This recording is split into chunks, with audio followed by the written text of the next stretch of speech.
เนาะเฮือนก็คือจังซี่เลยเนาะเป็นเฮือนยกพื้นพี่น้องแล้วก็มีระเบียงง่า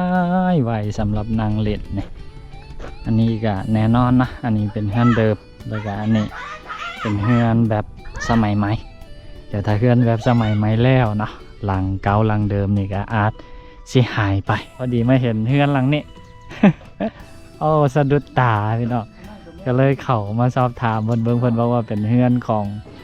ชายโสดเนาะโอ้ตัวหลังน้อยๆนะไว้สำหรับมารับมานอนยามมื้อค่ำมื้อคืนสมมุติเขาเจ้ามีชู้มีแฟนก็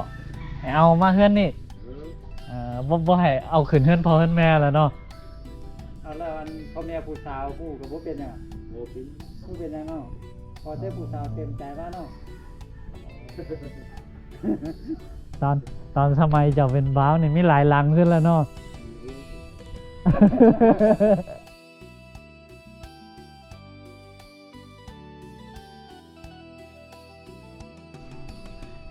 สบายดีและสวัสดีบรรดาให้พี่น้องมัดสุภูทุกคนอีกเติมเส้นเก่าเส้นเคยนะก็พอดีมื้อนี้ทีมงานของพวกเราพากันเดินทางมาที่บ้านมันยังหุ้นแหละเนาะแล้วก็พอดีมาเห็นเงินหลังน้อยๆจังซี่เนาะพี่น้องเนาะแบบมันแปลกตาดีก็เลยว่าสิพากันเข้าไปถามเบิ่งชาวบ้านเขาเจ้าว่ามันแม่นเมียมันเราเข้าหรือว่าแม่นเมียงเนาะก็เดี๋ยวไปเบิ่งไปชมพร้อมๆกันพี่น้องจังซั่นสวนชาวบ้านเฮาเป็นคนเฒ่าพาเลยเนาะลาหูที่มีขับรถเนาะ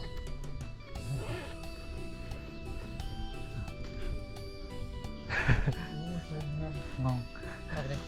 ครับส่วนเลยทรงเฮือนนะทรงเฮือนตอนทำอิฐไม่เห็นแบบเพื่อนนี่คิดว่าเป็นบ้านชนเผ่าลือโหเนี่ย คือกันเนาะซึ่งเขาลือซึ่งเขาไทยดำก่อนมาตั้งคือกันเด้อนี่โอ้เขาลือก็คันว่าผู้ใดเป็นผู้บ่าวแล้วยังบ่มีเมียก็แม่นต้องได้ต่างเฮือนน้อยจะนี่อยู่ผู้เดียวหมดไม่อยู่คนเดียวไปนอนซื้ออันนี้อ๋อกินในกินน้ำพ่อแม่กินน้ำพ่อแม่อยู่แต่ว่าอันนี้นี่อาศัยไปนอนยามมื้อค่ำมื้อคืนเราสมมุติเขาไปนอนโอ้สมมุติเขาเจ้ามีชู้มีแฟนก็ให้เอามาเฮือนนี่บ่ให้เอาขึ้นเฮือนพ่อเฮือนแม่แล้วเนาะเอาแล้วอันพ่อแม่ผู้สาวผู้ก็บ่เป็นหยังบ่เป็นหยังเนาะพอได้ผู้สาวเต็มใจว่าเนาะ ตอนสมัยเจ้าเป็นบ้าวนี่มีหลายหลังขึ้นแล้วเนาะ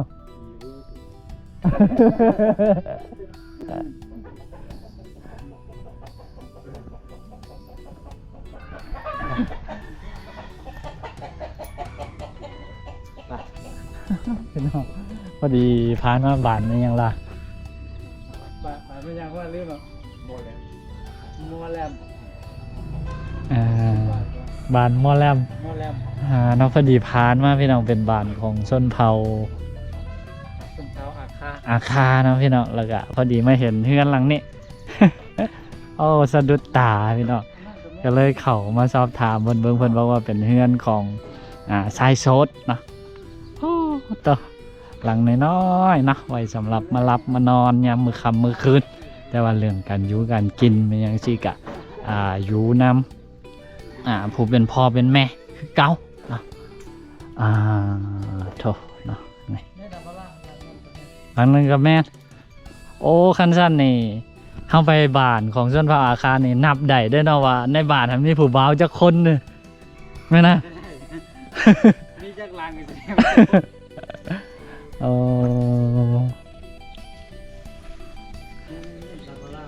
ฮะ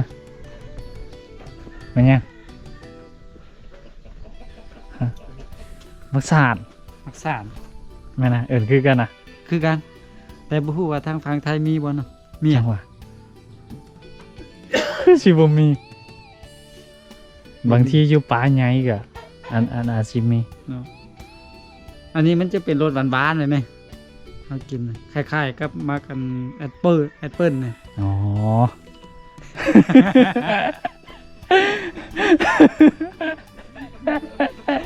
ส้มประมาณนั้นส้มเนาะ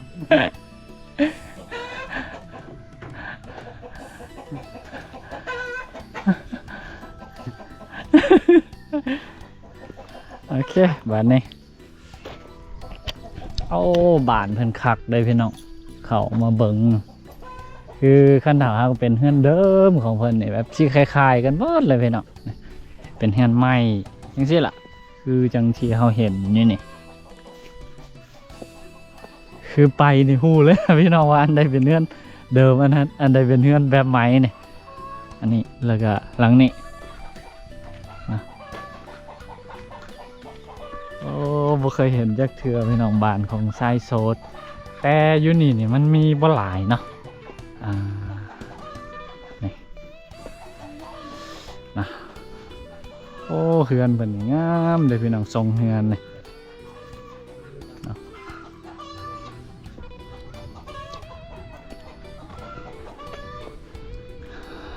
นี่เป็นเฮือนยกพื้นพี่น้องส่วนหลายนะเนาะเฮือนยกพื้นพวกสูงๆแหละแล้วก็มีขันไดลงมาเท่าที่เห็นเพิ่นเฮ็ดนี่มีขันไดลงมาแล้วก็เฮ็ดบอนมุงขันไดนะนี่เนาะโอ้คักได้พี่น้อง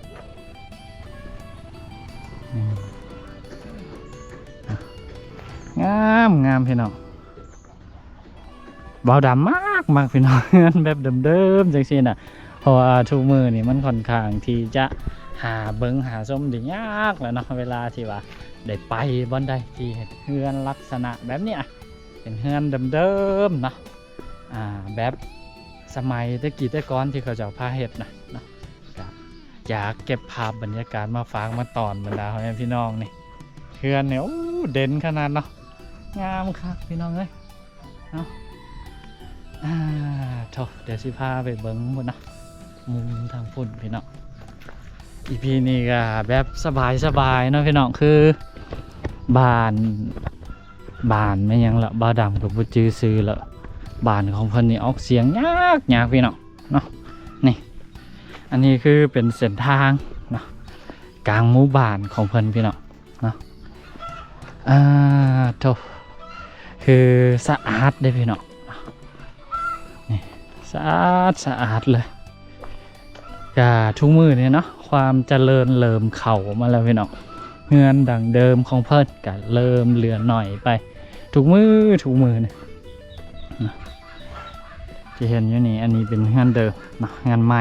แต่กะอันนี้เริ่มมีการปรับปรุงไปแบบเป็นสมัยใหม่ละเนาะนี่กันหลายๆหลังเนาะไปตามสภาพเศรษฐกิจพี่น้องเอ้ยเนาะเฮือนเก่าเฮือนเดิมนี่กะบางหลังกะบ่ใช่แล้วกะมีเนาะนี่คักเด้อพี่น้องเนาะหมู่บ้านของเพิ่นนะเฮากะมีแต่ถ่ายเก็บภาพบรรยากาศเนาะทางนอกบรรยากาศรวมๆมาฝากมาตอดบรรดาไว้พี่น้องเนาะทางนี้ก็มีอีกหลังหนึ่งพี่น้องโอ้ทรงนี่คือกันเบิดเลยไม่พากันเนื่องเนี่ยแต่มาแล้วมันแตกต่างจากของเฮาเนาะ เรียบดีขนาดเนาะ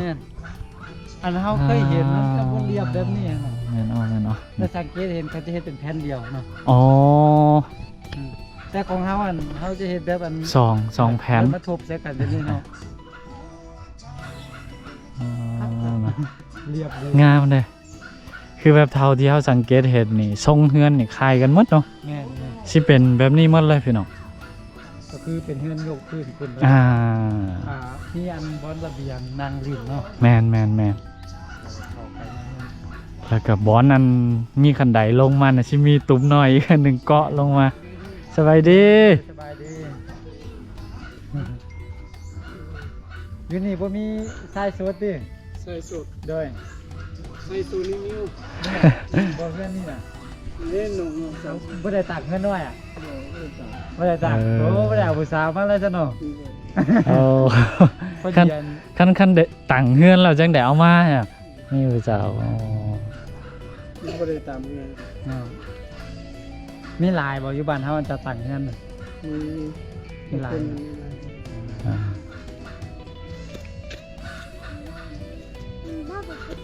อยู่เขตบ้านนะนี่ส่วนหลายนี่เฮ็ดอาชีพหยังเด้ นี่เรื่องให้น้ ก็ได้นะยางพาราก็เฮ็ดอ่ะ ำเฮ็ด คือว่ามาได้ไหมยางพาราบักหลายเนาะ มีหลายต้องหาคนเดียว มา โอ้งามเนาะ เคย บ้าน เทื่อ เนี่ย เรือนแบบดั้งเดิมเนาะเรือนนี่คือกันตัวนี้ คือกันหมดเลย คุณ ต่อนี่งามเลยพี่น้องเอ้ยอ่ะ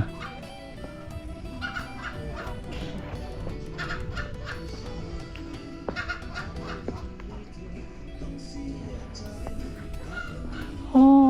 ชอบบรรยากาศคักขนาดพี่น้องมาโทไปบ้านนี้ ครับแล้ว หมดเลยดู ชุดนี้ สุดเลยดู แต่ทั้งนั้นยังมีหลายเนาะ อ่า ถึงมาเชิงวุ้นเนาะ อ่า เชิงไปทาง บ้านใหญ่เติบเลยเนาะบ้าน ไป นั้น ทาง นี่ นี้ ก็ได้ มีบาทเนี่ยเนาะ ก็นี่ผมนี่แหละ บ่มีได้มีแต่ทางนี้ ซื้อบ้านเฮาเนี่ยมันซื้อบ้านมันยังแล้วก็มอไลมอแลนด์อ๋อบ้านมอแลนด์ บ้านมอนแหลม บ้านมอนแหลม มอนแลมอันนี้ขึ้นกับเมืองขนาดไหนเนาะเมืองเนาะเมื่อทางนี้ฮอดดวงฮอดเมืองร้อนเนาะไกลบ่ โซสมุน โอ้ จักลักฮู้บ่ฮู้แต่ ประมาณ2 ชั่วโมงเนาะเมื่อเนาะ เอาการนี่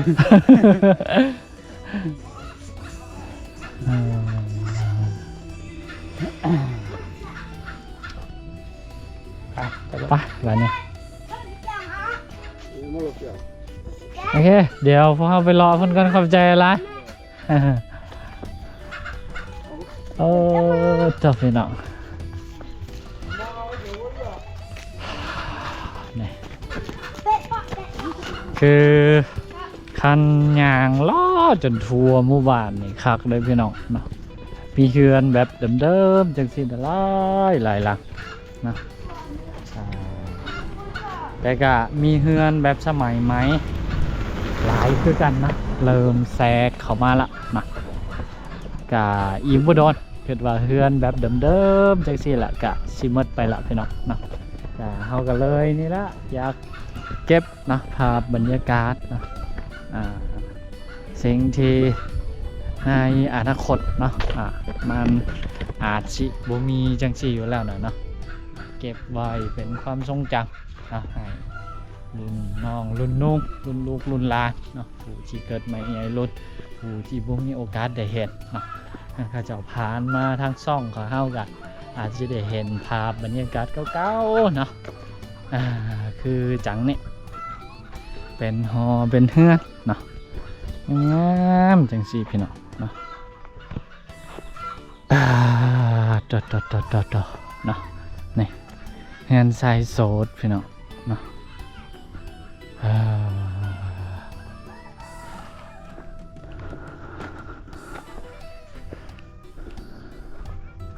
คักได้ทุกคนบ่าวดำกับบ่ฮู้คือกันว่าเป็นหยังคือแบบมักบรรยากาศแบบนี้นะบรรยากาศเก่าๆนั่นนี่บรรยากาศแบบสบายนะนี่อันนี้ก็คือเป็นรั้วเป็นฟืนเนาะเป็นสิงที่ว่าเขาเจ้าใส่ไว้เป็นเสื้อเพลิงในการหุงต้มอาหารนะเนาะอยู่เขตบ้านบ่าวดำก็ยังใส่แบบนี้อยู่เนาะใส่แบบนี้แหละยังบ่ทันได้ใส่แก๊สยังบ่ทันได้ใส่ไฟฟ้าเนาะก็คือใส่แบบนี้เป็นไม้เนาะในการใส่เป็นเสื้อเพลิงในการหุงต้มอาหารเนาะหอเงินเดือนดาวของเพิ่นนี่เขตนี้นี่มีหลายหลังได้ทุกคนเนาะนี่เป็นเฮือนแบบเดิมๆเนาะอันนี้นี่ยังขึ้นกับเมืองเนาะแขวงบ่อแก้วอยู่เนาะนี่ทุกคนเนาะเฮือนก็คือจังซี่เลยเนาะเป็นเฮือนยกพื้นพี่น้องแล้วก็มีระเบียงง่ายๆไว้สำหรับนางเล่นเนี่ยอันนี้ก็แน่นอนนะอันนี้เป็นเฮือนเดิมแล้วก็อันนี้ เป็นเฮือนแบบสมัยใหม่เดี๋ยวถ้าเฮือนแบบสมัยใหม่แล้วเนาะหลังเก่าหลังเดิมนี่ก็อาจสิหายไปนะพี่น้องเนาะโตนี่แล้วก็อันนี้ก็เป็นฟืนของเพิ่นนะเป็นรั้วเป็นฟืนนะนี่ที่เห็นอยู่นี่ก็คือเป็นไม้ฝ่านะที่บ่าวดำกับบ่าวลีท่วงตะกี้เนาะ คือจังที่บ่าวดำเว้าไปเนาะคันดาเคลื่อนแบบสมัยใหม่คือจังหลังนี้เรียบร้อยเนาะงานหลังเก่าก็คือสิค่อยๆหายไปนะพี่น้องเนาะนี่นะคือคลิปนี้คือแบบถ่ายบรรยากาศแบบเรียวๆให้กับบรรดาให้พี่น้องได้เบิ่งได้ชมเลยเนาะโถคักได้พี่น้องเอ้ยเนาะหลายๆลังก็คือเกียมกระเบื้องเกียมหั่นเกียมนี่นะเกียมสิเปลี่ยนแบบเพื่อนหมดแล้วนะพี่น้องนะคิดว่าอีกบ่ดอนอีกบ่เกิน10 ปีนี่งานแบบที่เราเห็นอยู่นี่ก็คือสิค่อยๆหายไปจนบ่เหลือนะพี่น้องเนาะโธ่พี่น้องบรรยากาศนี่โคตรคักเลยนะอยู่ในหมู่บ้านจังซี่นะมีเฮือนแบบดังเดิมแบบนี้ให้เราได้ส้มได้เบิงได้แย่งนะในยุคปัจจุบันนะปี2025ที่ทุกสิ่งทุกอย่างนะมันไปไกลแล้วแต่ว่าตัดภาพมาที่หมู่บ้านของเฮาเนาะแต่ยังมีเฮือนแบบดังเดิมเนาะที่เป็นเอกลักษณ์ของแต่ละชนเผ่าเนาะให้เราได้เบิงได้ส้มเป็นควันหูควันตาเนาะแฮนเนาะคักได้พี่น้องนะแต่ละหลัง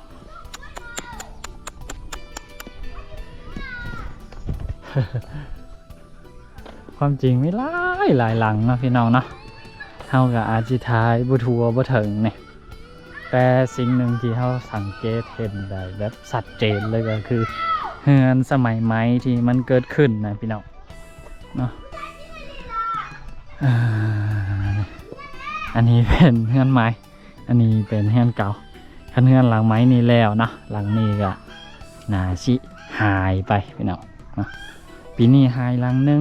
ปีหน้าหายหลังนึงปีต่อไปหายอีกหลังนึงหลายปีไปนะกะเฮือนแบบนี้นะกะสิบ่เหลืออีกแล้วนะพี่น้องเนาะพอเฮากะสิบ่มีโอกาสได้เห็นอีกแล้วถ้าว่าพอเฮาบ่เก็บภาพตังแต่มื้อนี้นะตอนที่มันยังมีอยู่ให้กับบรรดาให้พี่น้องได้เบิ่งได้ชมก็ได้เนาะนี่แล้วก็อันนี้เนาะแน่นอนพี่น้องเป็นเฮือนทรายโสดแน่นอนนะนี่ก็คือกัน นะต่อสบายดีไอ้นี่เนาะอันนี้เป็นเฮือนตัวเป็นเฮือนน้องบ่แม่น่ะ งามเนาะ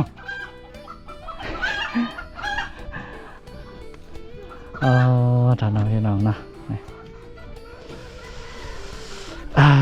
โธ่คักเลยพี่น้องเอ้ยนะนี่อีกหลังนึง เฮือนนี่มีบ่าวโสดอยู่2 คนพี่น้องเอ้ยนะอันนี้เด้แล้วก็อันนี้เด้นะท่านพี่น้องนี่เฮาสังเกตเบิ่งได้เลยนะว่าเฮือนได้มีผู้บ่าวจักคนนะนี่อันนึงแล้วก็นั่นอีกอันนึงนะพี่น้องเนาะ